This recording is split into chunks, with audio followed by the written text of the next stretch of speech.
To all MPs in Parliament, on a week that would have opened UEFA 2020, I wanted to reflect back to May the 27th, 2016, when I stood in the middle of the Stadium of Light in Sunderland, having just broken the record for the youngest player to score in his first senior international match. I watched the crowds waving their flags and fist pumping as 3 lines on their shirt, and I was overwhelmed with pride not only for myself, but for all those who had helped me reach this moment and achieve my dream of playing for the England national team. Understand, without the kindness and generosity of the community I had around me, there would be the Marcus Rashford you see today, a 22-year-old black man lucky enough to make a career playing the game I love. My story to get here is all too familiar for families in England. My mum worked full-time, earning a minimum wage to make sure we always had a good evening meal on the table.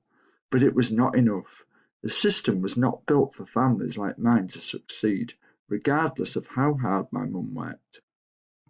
As a family, we relied on breakfast clubs, free school meals, and the kind of actions neighbours and coaches. Food banks and soup kitchens were not alien to us. I recall very clearly our visits to Northern Moor to collect our Christmas dinners every year. It's now only that I really understand the enormous sacrifice my mum made in sending me away to live in digs, age 11. No decision and no mother would ever make lightly. As their stomachs grumble, I wonder if the 200,000 children will ever be proud enough of their country to pull on the England national team shirt one day and sing the national anthem from the stands. 10 years ago, I would have been one of those children, and you would have never heard my voice and seen my determination to become part of the solution. As many of you know, the lockdown hit and schools were temporarily closed. I partnered with food distribution charity Fair Share to help cover some of the free school meal deficit, or cost.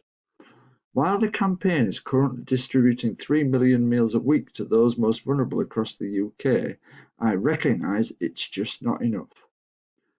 This is not about politics, it is about humanity. Looking at ourselves in the mirror and feeling like all we did everything we could to protect those who can't, for whatever reason or circumstance, protect themselves. Political affiliations or ideas apart, we cannot all agree that no child should not go to bed hungry. Food poverty in England is a pandemic, that's like a disease, that could span generations if we don't correct it now. Whilst 1.3 million children in England are registered for free school meals, 1/4 of those children have never been given any support since school closures were ordered.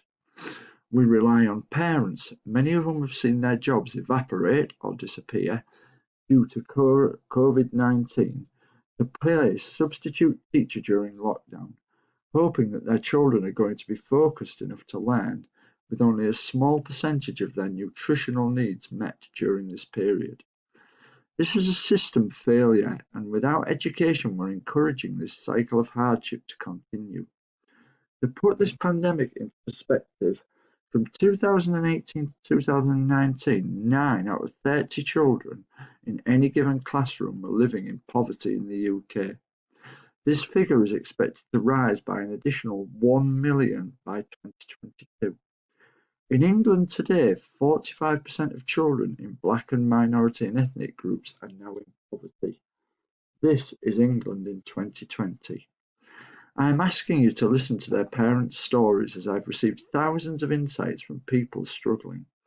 I've listened when fathers have told me they're struggling with depression, unable to sleep, worried sick about how they're going to support their families having lost their jobs unexpectedly.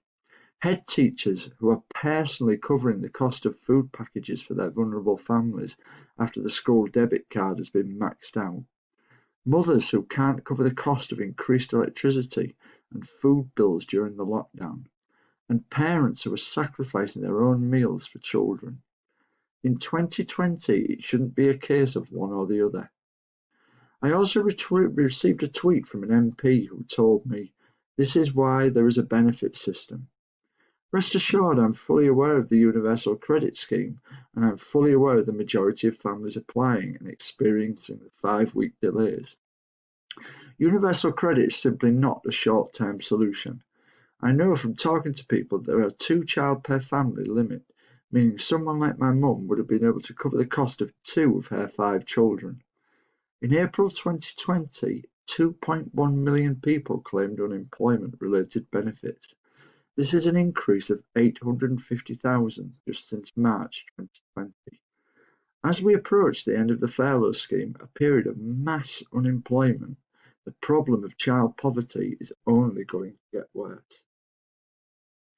Parents like mine would rely on kids' clubs over the summer break, providing a safe space and at least one meal whilst they work.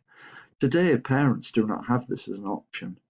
Is faced with unemployment, parents like mine would have been down at the job centre first thing Monday morning to find any work that enables them to support their families. Today there are no jobs. As a black man from a low-income family in Withamshire, Manchester, I could have just been another statistic. Instead, due to the selfless actions of my mum, my family, my neighbours and my coaches, the only stats I'm associated with are goals, appearances and caps. I would be doing myself, my family and my community an injustice if I didn't stand here today with my voice and platform and ask for your help. The government has taken a whatever it takes approach to the economy. I'm asking you today to extend that same thing to protecting all vulnerable children across England. I encourage you to hear their pleas and find your humanity. Please reconsider your decision to cancel the food voucher scheme over the summer holiday period and guarantee the extension. This is England 2020 and there is an issue that needs urgent assistance. Please, while the eyes of the nation are on you, make the U-turn and protecting the lives of some of our most vulnerable a top priority. Yours sincerely, Marcus Rashford.